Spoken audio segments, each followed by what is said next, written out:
Hi guys, and welcome back to the channel Hail Dominance. Anthony here. Please remember to like and subscribe, and also click that notification bell if you're enjoying what you're seeing and want to see more. Coming up, Mossop's short-term replacement has been found. Wakefield pulled a pin, and some interesting faces joining the Turkish Rugby League side. So away from the Rugby League in the major nations, Australia, France, UK, New Zealand, Samoa, Tonga, and the upcoming nation of Turkey have announced a couple of signings for their coaching staff. And the first one that they actually come with is Adam Caesar. Yes, he's been busy. He's going to be joining the Turkish side as a coach, as well as his duties for Leeds Rhinos.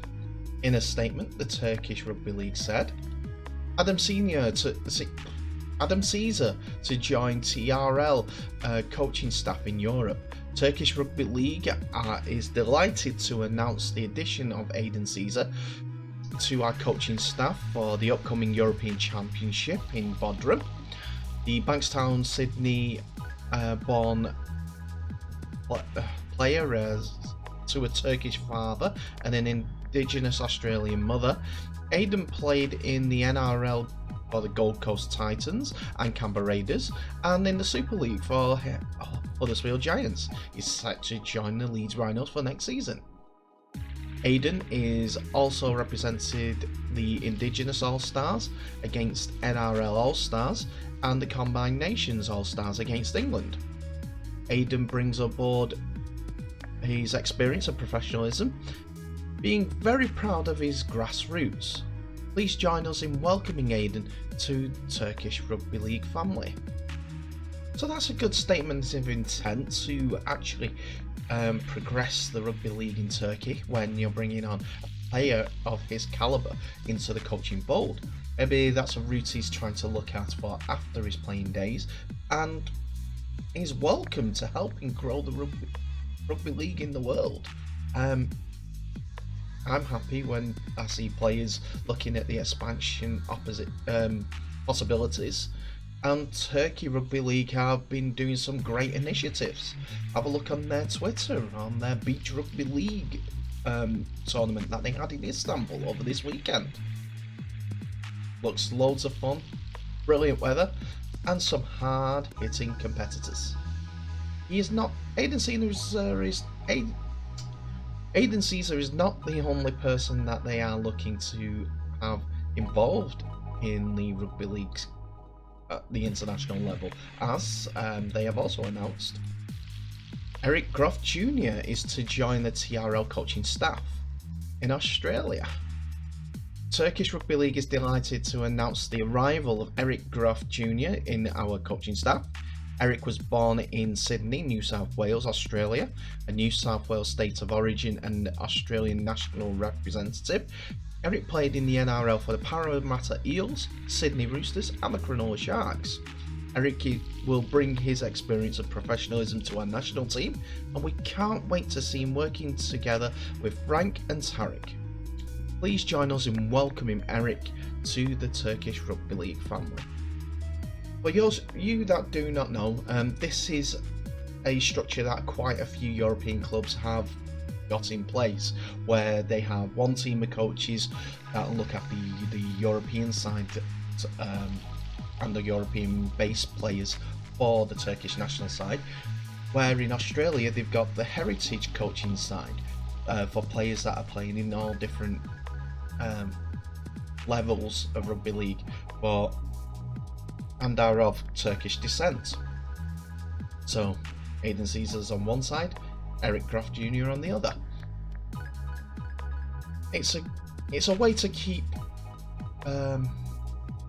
philosophies for Turkey Rugby League going, and also play communication with actual staff that they want to communicate, being at each side of the world. I hope that continues, because it is a good way to get people playing National Rugby League for a Turkish side, for instance, in this case, where there is development of the actual sport in Turkey whether it's playing in the Baltic Rugby League or whatever, to improve the visibility and the quality of players from that name as direct representative.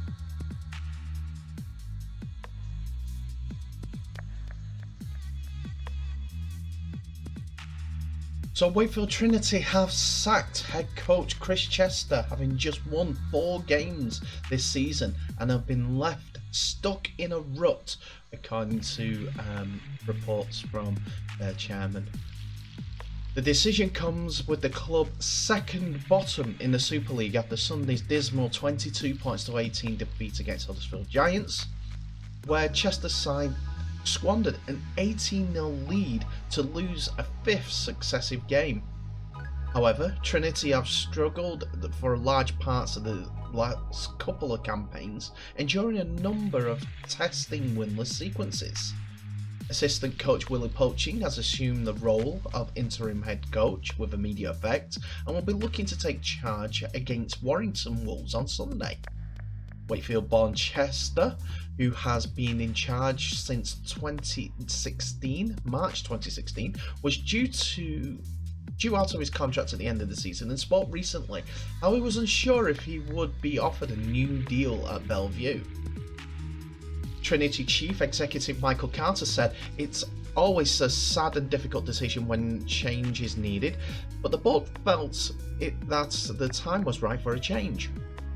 For many reasons, we're stuck in a rut and have an incredibly important period coming up where the future of Super League will be defined.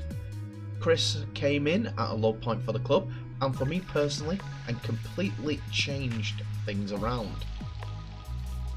Under his leadership, we have played some of the best rugby this club has seen in the Super League in 2018 and 2019.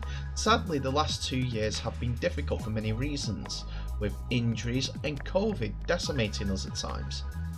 There have been numerous occasions where we could have sought a postponement but played on with weakened teams, and ultimately that reflected on Chris.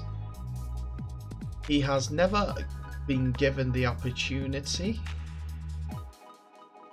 to spend the full salary cap. To truly compete these days, the club need either a wealthy benefactor or large crowds and sustainable off-field income, none of which Chris has been enjoying here. At times, it must have felt like coaching with both hands tied behind his back. Ches will be remembered as a success at the club and one who always had its best interest at heart. I wish him every success for the future. Former Hull KR chief Chester, 42, led Trinity to its best ever Super League finishes in 2017 and again that following season, but they have since badly struggled for consistency. Trinity chairman John Minards added, "On behalf of the whole board, I would like to thank Chris for all his great work at the club. He has brought great commitment, dedication and skill to the difficult role of Wakefield Trinity head coach. For me personally, however, it is an outstanding honesty and integrity that has marked Chris out during his time working together. We wish him every success in the future. He will always be welcome here at Bellevue." With the unfortunate retirement of Lee Mossop, Salford have been active in the transfer market, and prop Dan Norman has rejoined Richard Marshall's Salford for a 1-week loan deal. Norman signed for Saints on a 2-year deal from London Broncos in December 2020 and has featured once for the club as he came off the bench for a short stint against Hull FC in the Challenge Cup semi-final. The 6'5", 23-year-old has joined up with Saints assistant Marshall Salford early in the season and impressed in a try-scoring victory against Castleford Tigers, the side that the Lancashire club now faces on Thursday at the Totally Wicked Stadium. And now Salford have snapped up the towering prop for another week's loan, with Norman in line to feature as Salford's face for this field on Friday. The loan is initially for 1 week, but it can be renewed on a week-to-week basis. Salford currently sit 10th in the Super League table with 4 wins from 15 games, while Saints sit in 2nd. So even though it's a week-to-week deal, it does benefit both sides. It gives Dan Norman some game time out there against top-level teams, a bit more experience, so that Saints can judge him as his game's going on. Plus, they know the coach that he's going to work for. He's going to work in sort of the same environment that Richard Marshall had been experiencing at St Helens. So it's a plus, and it's the second time that he's moved to Salford, so he knows the club a little bit. The week-to-week loan deals are a bit weird coming from a person who's come from soccer loan deals, as they are month, 3 month, 6 month season. I was Salford with the player being available, it looks like, from Saints. I'm signing to the end of the season no matter what. Got it. Saints should be encouraged about that, considering that they're in good form. They don't need to do too many changes in the pack. 2nd in the league, looking to win that grand final again. And they can let Dan Norman go to Salford, like I said, with a coach that he knows, and play the rest of the season. He's playing Super League level, yes. So it's a natural progression from Championship to Super League, and then top tier Super League. Carl Amor at 33, he could be the future replacement, but yeah, I hope he's successful for Salford. Another big Londoner, player from a London club, shall we say that, which would fit in the philosophy of Saints. Couple already there. So that's it for another video, ladies and gentlemen. Thank you so much for watching. Please remember, like, subscribe and share this video worldwide.